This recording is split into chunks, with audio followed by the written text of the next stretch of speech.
engaging as possible and as informative as possible. So let's get to it. Our focus today is going to be equity. We're going to do an equity bell ringer, and I'm really going to need your response to chat on that. Education equity and instructional equity, and so those are going to be our focus for today. I always believe that anytime you are trying to share information, you want people to grasp that information. You need to provide context before content.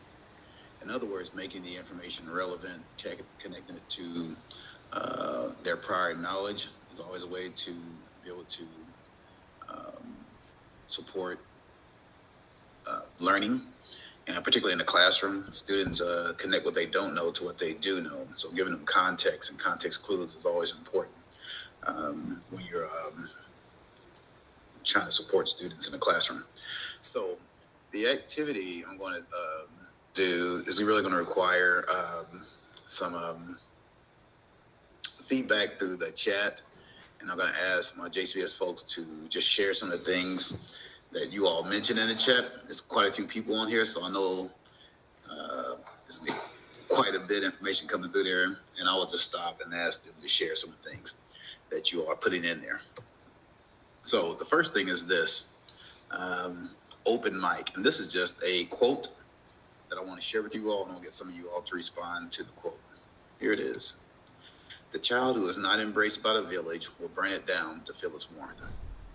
The child who is not embraced by the village will burn it down to feel its warmth. Please fill in the chat your thoughts about this quote. There's no right or wrong answer. It's your interpretation to the quote. So I'm going to give you all about 30 seconds, and then I want to just ask for you all to share some of those things that you all mentioned. All right, you have 30 seconds to fill it in. What is this quote saying to you all?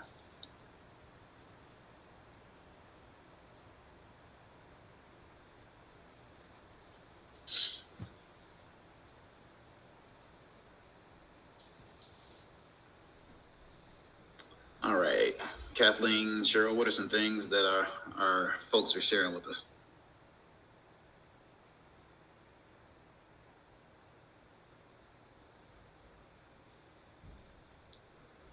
What are we seeing in the chat? Let's see. We see children seek reinforcement. It is moving so fast, I can't keep up. All children need to feel wanted. Students need to be heard. Everyone needs to feel a part of something. The child doesn't, oops, I missed that one. When children don't, oh, they're going so fast. They're with you though. They are with you. They are responding. Kids act out their anger, but they are crying out to be loved. Okay, that's good. That's good. Okay. I hear them. But tell them to continue to fill it up, though. Yes, they are. They're going for it. Okay. So what I hear, basically share what you shared with me, that students want to feel wanted. They need to have voice. They need a sense of belonging. They will seek out attention by any means necessary. And so usually when I show this quote, most people will say a lot of things that's in the chat, and many people will say that students will do things to get attention. And that is true. But I like to take it a step further. Not only are they doing things to get attention, they are doing things to get an attachment. Right? And so they're just I just don't want to get Cheryl's attention. I actually want to be able to connect or attach with her. And so the best way to get that is to get her attention first. So whether that's through positive or negative behavior, if I can get her attention, then maybe I can get her attachment, that I can attach to her. And so keep that in mind as we go through this. Okay, so another one. So I'm really going to work Cheryl this morning because she's going to capture some of these for me. I want to talk about the opportunity gap through the lens of Stephen Covey. And Stephen Covey wrote a book called The 7 Habits of Highly Effective People. And so before we go any further in that, I want you all to, once again, and all I want you to do is capture about 8 of these, Cheryl. Why do some students in your school struggle academically? Just capture about 8 of them. That's all I need. So once they start pouring them in there. Okay. So why do some students in your school struggle academically? Let's see. Let's see what we have. Still waiting. Let's see. Children want to be seen. Let's see. I think they're still responding to your first one. Let's see. Home life, not enough support. Nutritional, oh, I guess they mean nurturing support. Lack of support. No support at home. Social, emotional support. Mostly I see lack of support. Lack of support. Any other ones that's not tied to? Let's see. I think we're scared of failure, lack of motivation, problems at home, not enough sleep, don't have what they need at home. Okay, that's overwhelmed. Good. All right. Okay. It's quite a bit. Yeah. They can continue to put them in. That's fine. Okay. Okay. So why do some students in your school struggle academically? I heard lack of support, social emotional learning issues, scared of failure, issues at home life, lack of sleep, Maslow hierarchy of needs. Those seem to be that seems to be the theme. So in Stephen Covey's 7 Habits of Highly Effective People, he talks about the circle of concern versus the circle of influence. And in the book, he says that people who tend to be less successful in their goals and endeavors, they tend to function in the circle of concern, which means that they focus on things they have little or no influence over. And after a while, when they're not making it, having an impact or being successful, they come up with reasons or excuses of why they're not being successful. The opposite end of that is that he said people who tend to be more successful, they focus on the circle of influence. And that means they focus on things they have a lot of influence over. And when they have a lot of influence over, they tend to be more successful and more impactful on their endeavors. And so listening to some of the things that was in the chat, SEL issues, lack of support at home, scared to fail, motivation, Maslow hierarchy needs, things like that. I want to share some things that classroom teachers, paras, folks like that have some but little influence on these issues. So people who in the circle of concern, these are things that you have little influence over with your students. And that is one, attendance. Well, we know attendance matters, is really important, but we don't have a lot of influence over getting them to school. Apathy. If there is some apathy at the home, it may or may not be, but there is. We can motivate them a little bit, but we don't have a lot of influence over that. Peer pressure, family involvement. We know family involvement is really important, but we don't have a lot of influence over that. Home life. We know that's really important, but we don't have a lot of influence over that. Cultural incongruence, cultural mismatch, Maslow hierarchy needs. So all of these things we know are important, particularly for those who are in the classroom, teaching, pairs, instruction 1s, 2, and 3s. All that is really important. But folks who are interacting with students on a regular basis don't have a lot of influence over it. They have some. But look at the things that we do have influence over. That's in our circle of influence. The curriculum, what we teach, high expectations, academically and behaviorally. We have influence over that. Access to rigor, instruction. We have a lot of influence over that, how we teach them. Consistency and discipline. We have a lot of influence over that. I will stop right there and say this, that if you want, you can cut your discipline issues by almost 50% if the adults are consistent in the building. Not the students, but the adults. If the adults are consistent, watch discipline infractions drop. And then relationships.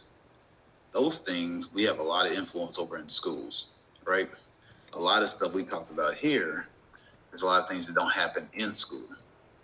But so we need to probably focus on things that we have a lot of influence over. But understand, I'm not saying that this what's on the screen now, the circle of concern, is not important. They're all important. But also, this tends to be the circle of influence for like family resource coordinators, school social workers, nurses, school psychologists. This tends to be their circle of influence. Those who work in the classroom and are directly in the classroom, this is our circle of influence. And none of these made the list of the reasons why our students struggle academically. All right, I'm gonna give you about 30 seconds to just give me your thoughts about that in the chat real quickly, and we're gonna move on so we can talk about education equity. Just share a few things, Cheryl, that you're putting in, just your observations of this activity.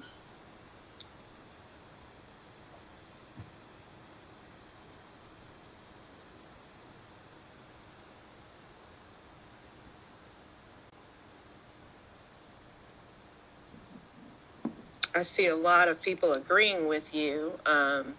They're saying consistency is important. Consistency in relationships are key. And a lot of people are agreeing that you must have that consistency among adults. Focus on what you have control over. Someone commented that this is an interesting point of view.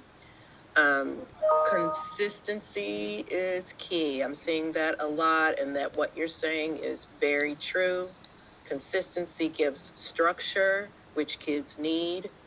Know the child. Very true, and agreeing with you. Okay, thank you. Mm-hmm. And so, yeah, I don't want us to leave this part with thinking that, just make sure we understand that both circles are important, because we're looking at the whole child, looking at the big picture, everything that goes on, because a lot of stuff that happens before school starts impact what happens in school. So both circles are important, but if you are spending all your time in the circle of concern, when would you spend your time in the circle of influence, things that you have influence over?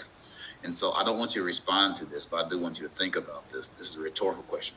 Where does your school spend most of its time? In the circle of concern or the circle of influence? And if you spend most of your time in the circle of concern, things that you have little or no influence over, you're probably gonna be at a lot of happy hours, right? But understand both circles are important. You need to make sure that we identify which staff are working in each circle, so to make sure people are not burnt out, but they also share the work and working within their circle of influence. Okay, I've beat that horse enough. Let's move on. Education equity. And we're not going to do this exercise, but I do want to introduce it to you all, because it's a way to help students learn vocabulary, but it's also a way to help us come up with some common language, and when we're in meetings and things of that nature. And so in defining education equity, and a lot of times when you want to build vocabulary for students, we use an activity called the Freyer model. And the Freyer model, like I said before, is a way to help students develop vocabulary and get some depth of what they know about the actual vocabulary. But I also use it to develop common language amongst professionals. And there's almost 500 people on this call today, and it really doesn't matter to me what your role is. If you're interacting with students on a day-to-day basis, I consider you an educator. I'm not necessarily what your certification, your classified, your central office. If you're interacting with students, I consider you an educator at some level. And that's how I'm approaching this conversation. So we need to have common language when we talk about education equity. And so one of the things I would do, we're not going to do it today, but what I would do is put the word up there, and I would ask you basically to define that. And so I'm going to ask you, though, to put in the chat just one word. When you think about education equity, just put one word in there that you think is related to education equity. What do you think when you hear the word education equity? What comes to mind? Just give me one word. Give me about 20 seconds to do that. Think about education equity. Just give me one word.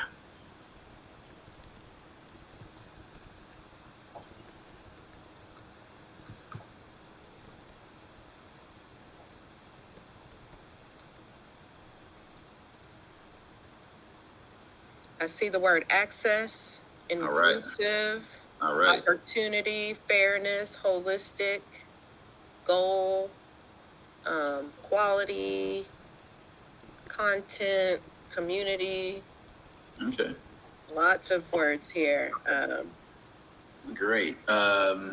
So some of the words that Cheryl shared with us is right on, access. It's about fairness, all those kinds of things. And so, if you want to, well, you could put any word in the middle of this prayer model and have conversations about that.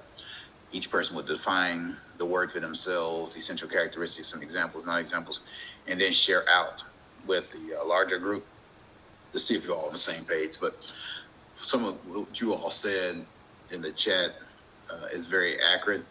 And so what I'm also doing is another strategy that we use in the classroom called assessing for readiness. So I was kind of trying to get a feel of your level of understanding of education equity. So do I need to just give you the basic definition? Can I go deeper? Should I provide examples? And so I'm going to do all the above this time because there's almost 500 people in here. And so I'm not going to assume that everybody's at the same place.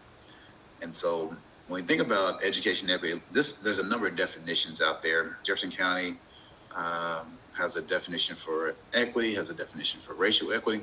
Today, I'm just talking about education equity in general, not gender equity, not racial equity, just equity in general. And so here's one of the definitions that I use. This is one that comes from Paul Gorski. Educational equity is the provision of personalized resources, instruction, and academic support, SEL, restorative practices, etc., needed for all individuals to reach common goals. In other words, the goals and expectations are the same for all students, but the supports needed to achieve those goals depends on the student's needs. And so let's kind of unpack this for a second. The first part of the definition, we're talking about some of the things that you all mentioned, access, fairness, needs, and things of that nature. But if you notice, I didn't put a particular group of students in there because education equity is talking about meeting the individual needs of students. So I want people to understand the broader definition of education equity. But if your school is struggling with a particular group of students, special education, gender, African American males, ELL, whatever it is, you start with the general definition to make sure everybody's on the same page what we mean by equity, and let your data, dictate which particular groups are struggling with the inequities possibly in those areas. And so whatever group it is, let your data inform that, but grasp the definition, the general definition of that. And so one of the things JCPS has done is looked at racial equity, because if you look at you all's K-Prep scores, MAP, whatever it may be, the same group of students are bubbling up. But understand the general definition first, and then let your data kind of dictate which those groups you need to focus on even more. And so that's the definition. But there's other definitions that are out there that will work also. And so these words popped up, correct, Cheryl? These some of those words that popped up at the bottom: fairness, access, and needs. Those are some of the words that popped up in the chat. Yes, indeed. Support, individual, scaffolding, understanding, inclusive. Yes. Great. I said the second paragraph is powerful. It's what Lisa says. Mm-hmm. Exactly. And so, that second part is really important. And start with the broad definition, and then start looking at, we want to disaggregate our data. Then we also want to aggregate it back up school-wide to see what possible groups are bubbling up where we need to work and do something different for those students. All right, so I think this was something that you all recognized pretty quickly about 2 years ago. All our districts did. Equity isn't handing a kid a laptop. It's knowing the systemic conditions that led to the lack of the laptop and working to mitigate them. And so I use this quote to help school districts understand the importance of partnering with the community and partnering with families, because when the spring of 2020, when the pandemic hit and we just pivoted and went straight virtual, there was a lot of schools were not necessarily ready to just pivot and just start teaching virtually on schools. We hadn't prepared teachers to do that. But teachers did a pretty good job of doing that, been really flexible and working. But even though Cheryl is a sixth grade teacher, okay, Crosby Middle School, and she's got all the kids online and they're working on, let's go with math. And so the 12-year-old is at home. He's listening to Cheryl and those kinds of things. And every now and then he's on, the next minute he's off. So even though you all provided a device, Wi-Fi, hotspots, there are some things that the district had no control over. That was what was taking place at home. So he's on virtual with Cheryl for a minute, then he's off again. Well, come to find out, he's also taking care of his 4-year-old brother and his 6-year-old sister. And so he's on and off. That's something the district cannot control necessarily. So even though you all provided all the necessary things for schools, for the child to be successful, the partnership between the community and home is so important also, because there's some systemic things that the district doesn't have control over. That's not their circle of influence, but you partner with social service agencies, communities, universities, and families to fill those gaps. And so this whole code is talking about removing systemic barriers, okay? Because we can add a lot. Jefferson County Public Schools got a lot of ESSER money, right? But they don't care how much money you have. There's some things that money cannot necessarily address that are systemic. And so you got to have those equitable partnerships, as I'll call them, with external agencies and families and things of that nature. So let me give you my best analogy. I've been trying to explain equity in a very contemporary way that is tied to the pandemic. And so I want you all, 500 people on here, you all have about 17,000 employees in Jefferson County Public Schools. I want you all to use this analogy to help people understand equity. Okay? Here it is. Okay, so imagine that all 500 of us are out in the ocean. We're all in the ocean, and we're in the middle of a storm. Okay? And the storm is made up of COVID-19, social injustices, because you got to remember when the pandemic hit, academic year 1920, we were also going through a lot of issues around social justice and racial justice and things like that with Breonna Taylor, George Floyd, and other cities and things of that nature. So you had a lot of protesting going on and things like that. So part of the storm was social injustices, economic strain. Because of COVID, it impacted people in a number of different ways economically. So people were going through that also. And then we also had, because of the pandemic, all the trauma and vicarious trauma that students and educators were going through. And so even though we're all in the ocean, okay, in the midst of this storm, we're all in the ocean together, but we're situated differently, right? And what do I mean by that?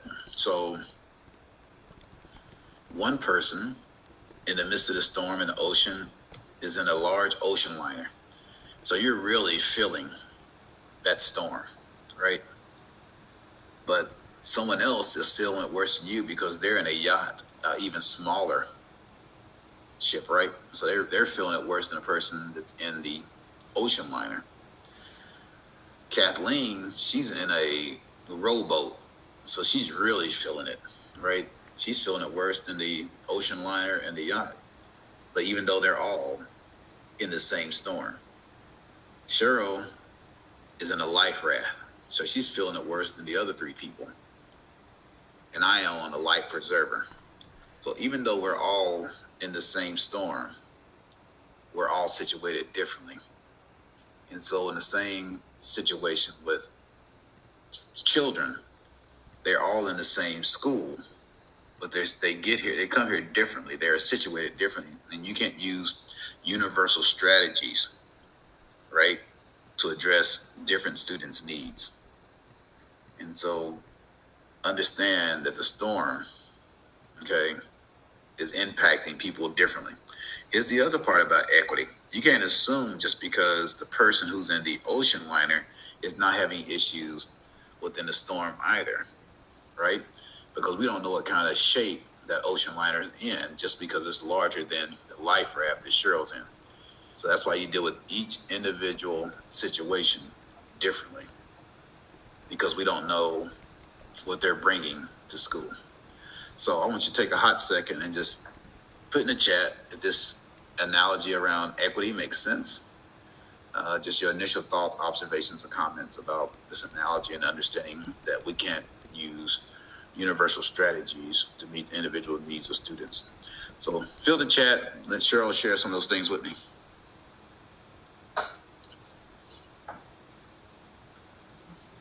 Let's see.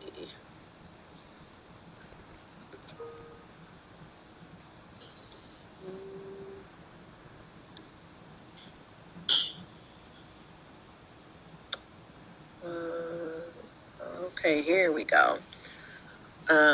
Yes, not all in the same boat, but we are all in the same storm. This is a great presentation, great analogy, great context.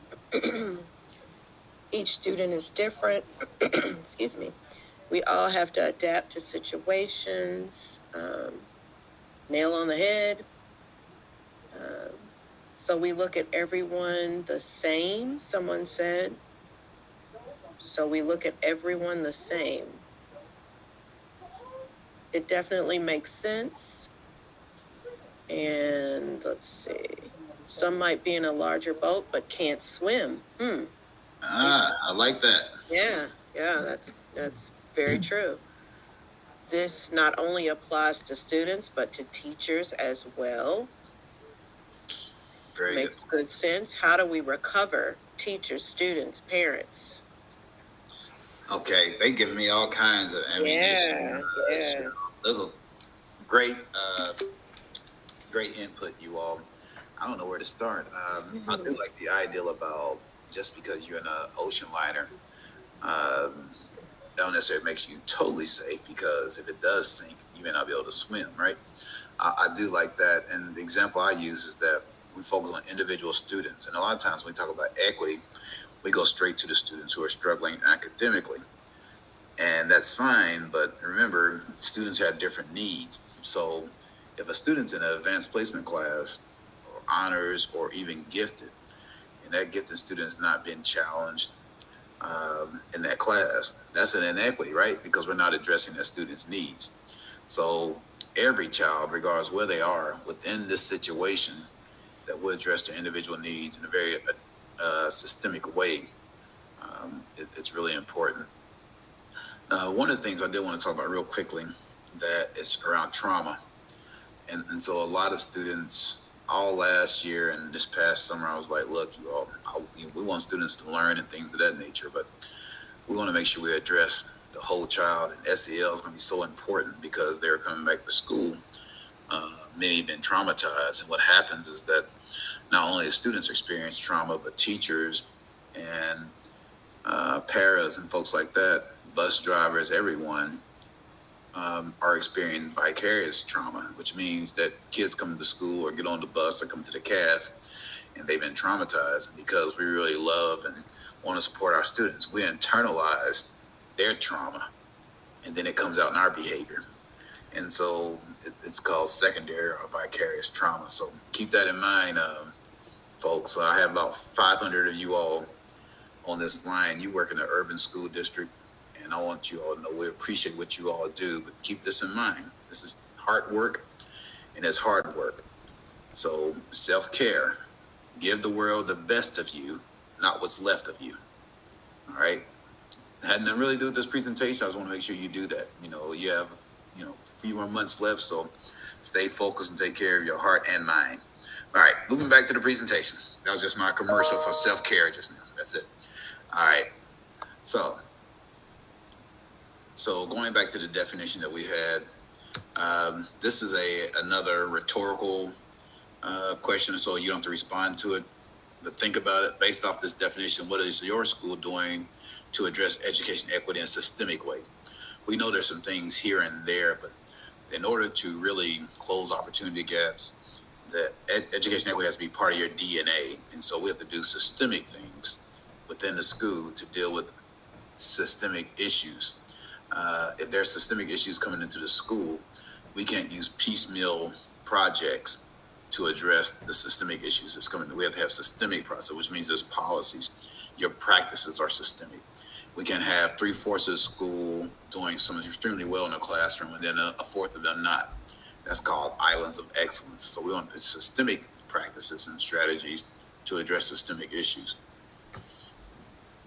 Teaching for equity. Equitable instruction honors student strengths and identities while ensuring each student has access to the content, mindsets, and social, emotional, and cognitive skills they need to succeed and thrive in college, career, and life. Teachers committed to teaching for equity believe in the power of their practice to disrupt inequities, transform students' experiences and outcomes, and create a more just and joyful world. Just something to think about. And this presentation, Cheryl and Kathleen will have. So yeah, you'll have access to this presentation deck. So you don't have to take copious notes or anything like that. All right. So all of you all seen this picture before, I'm sure. I haven't used it in years, and I want to pause right here and just ask the group, and just put in the chat, why do you think I did not use this image to explain equity? Now, I do use it with my pre-service teachers at the beginning, but I don't stop there. I got to take them to another place. But why do you think I don't use this too often anymore? Please use your chat real quick. Why do you think that is?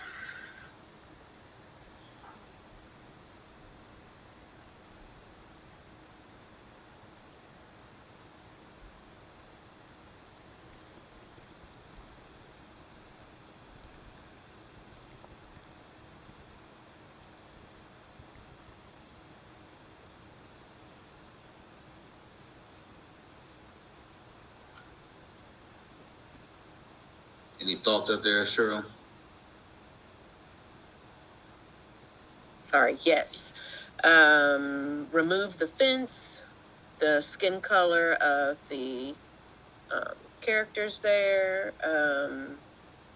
They are behind the fence because it only shows a minority students. It's one-dimensional. It does not represent all groups. Let's see. It implies all students need the same thing to become equal. And a lot of removing the fence. There's still a barrier there. All right. Yeah. That's good. And a number of those things mentioned are accurate, but the primary reason I don't use it too much is because what you all said is that the fence is still there. And so we can keep adding money and things like that and adding boxes so kids can see over the fence. But I think the focus needs to be on removing the systemic barrier, which is the fence. And so I appreciate you all's comments and all the other things you had mentioned. And so here's another way to think about it. Equality imagines, we know that you don't get nothing out of this, that equity and equality are not the same. So make sure we grab that. Okay. Equality imagines an equal world. I care about all students equally. But we know they don't come to not one school in your district equal. We know that, right? And so this is how some kids come to school.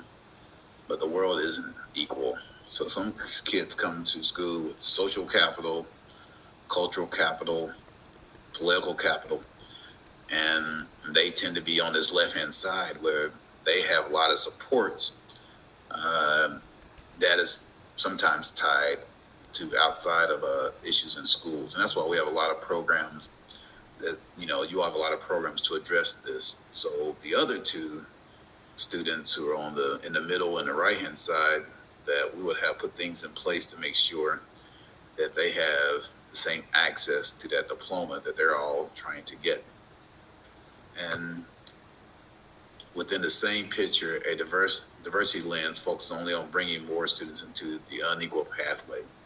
And so they have to think of different ways to bring students into school, preschool, and we know, all they preschool, all they can, all those things we know work. And so I just wanted to show you a different way from looking at this to a more reality is that we have to have partnerships and collaboration between our school districts and our communities and our families. It's critical to get that done, to make sure we have equitable pathways for students. All right. I just want to talk about this. Another thing around equity is that considering the school district you all work in, we have a lot of students who come from high poverty areas. And so a lot of times when we have students who come from high poverty areas, that our expectations could possibly drop. And so what this screen is, this slide is talking about is that regardless how poor our students are who may come into our schools, they bring a knowledge base to the classroom. It's called funds of knowledge. And funds of knowledge is what students bring to school, the knowledge they bring from home, their community, their family members, all that is funds of knowledge. And so our students are distinguished in their neighborhoods, in their homes, in their communities. They may be novice and apprentice when they get to school, but they're distinguished in their communities, which means they bring a knowledge base to school. And what we need to do is tap into their funds of knowledge, connect what they don't know to what they do know. But the last thing we need to do is approach it from a deficit orientation. So they may not know the content that Cheryl's trying to teach them at that particular time, but they do have content. It's just not necessarily tied to what she's trying to teach them. So you connect what they don't know to what they do know. But the last thing to do is think that they're not bringing any knowledge into the school. They are. As a matter of fact, if we go to some of their neighborhoods, we would be novice and they would be distinguished. But we still know that you can go back to school and teach, which means you have a knowledge base also. But don't lower our expectations, academic expectations, because of poverty and things of that nature. We live in the state of Kentucky. If poor kids could not learn, we would be in trouble, right? Because of the percentage of students in the state of Kentucky who are at the poverty level. And so we know they can learn. And so the key thing is to approach it from a difference orientation versus a deficit orientation. Okay, they come to school with a knowledge base. It's called funds of knowledge. Equity literacy. Equity literacy is comprised of the skills and dispositions that enable educators to recognize inequities, respond to inequities, and to address the conditions that deny some students access to educational opportunities enjoyed by their peers. And so we have to have the 3 R's in order to address our students. I always say that we need to have more focus on student literacy. And what that means is not only teaching students how to read, but learning how to read our students.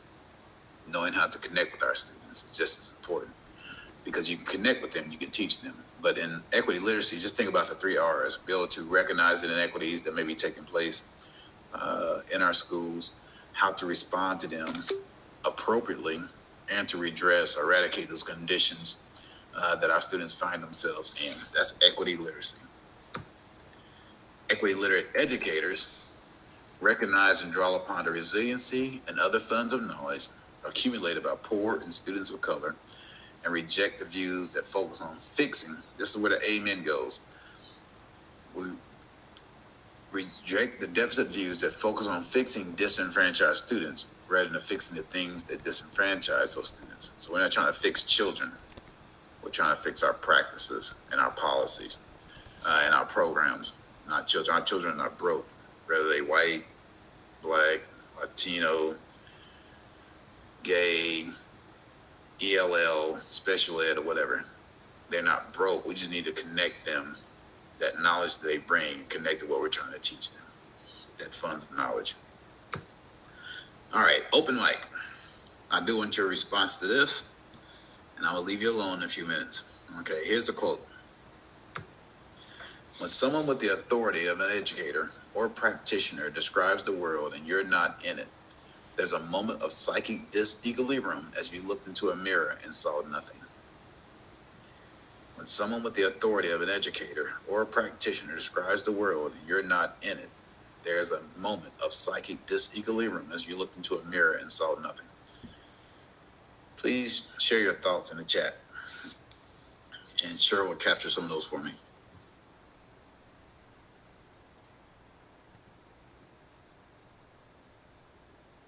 Okay, we're waiting.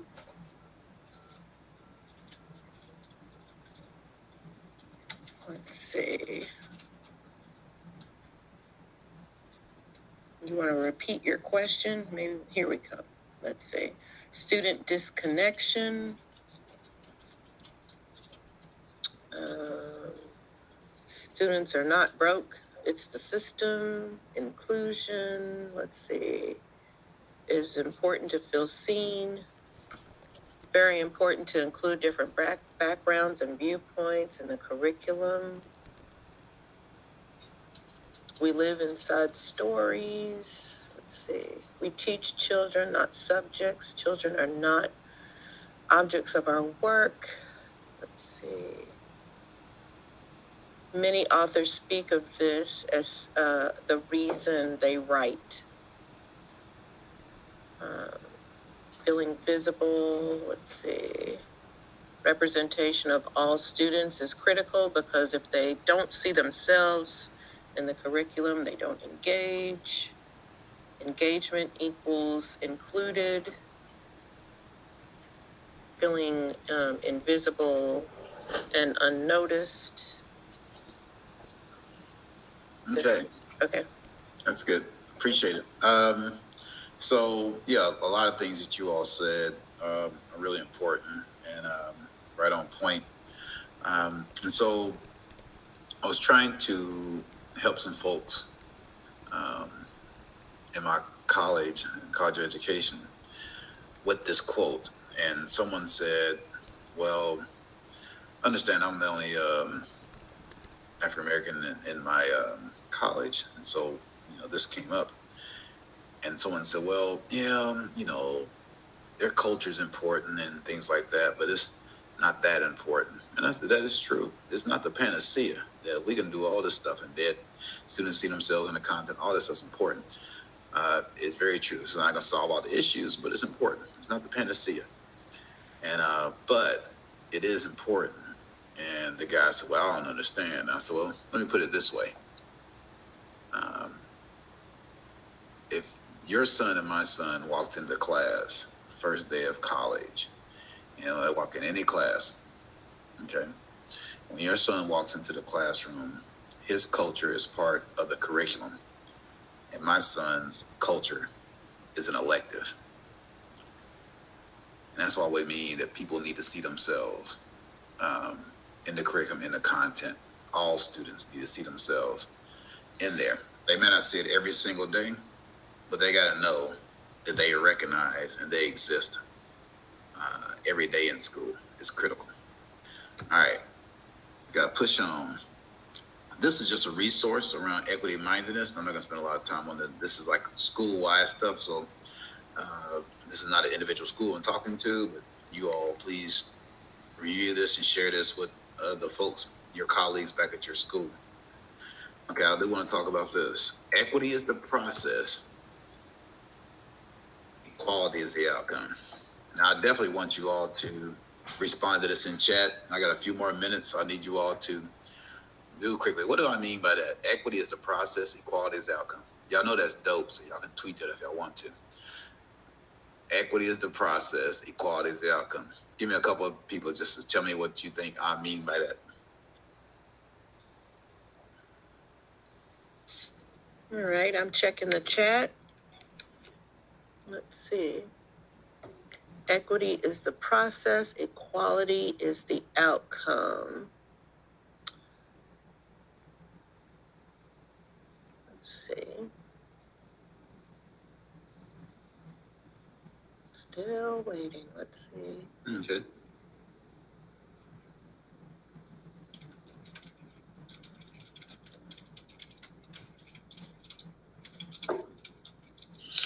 Someone said first, what is equality? Equity is what we must institute to have equality. There you go. Equity is a verb. Somebody said dope. It is the African proverb. Equity is how we come to equality. Exactly. All right, they got it. They got it, Cheryl. All right, good. Exactly. You know, you can't get the equality without equity. That's all I'm saying. That's all I'm saying. Key to understanding equity, education equity. Equity and equality are not the same. Equity in school is about access, fairness, and addressing individuals' systemic needs. And you do not sacrifice excellence to achieve equity. And so here's some other resources I'd like to share with you all. Think about this. Look at equity in the classroom, culture responsive teaching, place-based learning, differentiated instruction. All those that is another day for. Those are all PDs that Cheryl and her crew provide for you all the time. And so take a quick picture of that. This is my takeaways. Just put in the chat. You don't have to read them, Cheryl. Just let them respond to that. Based on what we talked about, I learned that. I realized that. I was pleased that I was not aware of. Just my way of checking for understanding of the conversation we had. And then if anybody needs to reach out to me, there's my information. Get that real quickly, but Cheryl's on staff, they have all my information. You need to reach out. And so I'm gonna stop sharing. Yes. And thank you so much. That was awesome. I'm still seeing a lot of information in the chat. They're still talking about equity and equality, how we teach with equity being the outcome, removing the fence. I think, let's see, equality is practice. And let's see what else we have here. Looks like that's it. If you have equity in your classroom, then equality is achieved. So they are right with you, Dr. Cleveland. They are responding and continuing to respond. We also put the attendance form in the chat, so be sure to complete the attendance form. And thank you so much, Dr. Cleveland. I will put your information as a resource, the slide deck. If you send me the link to it, I will give everyone access to that later on today. all right, appreciate you all's time. Thank you. Thanks. Bye. Bye-bye. Okay, we are now waiting for Colleen Mizuki, and it'll be about 5 minutes again, and we will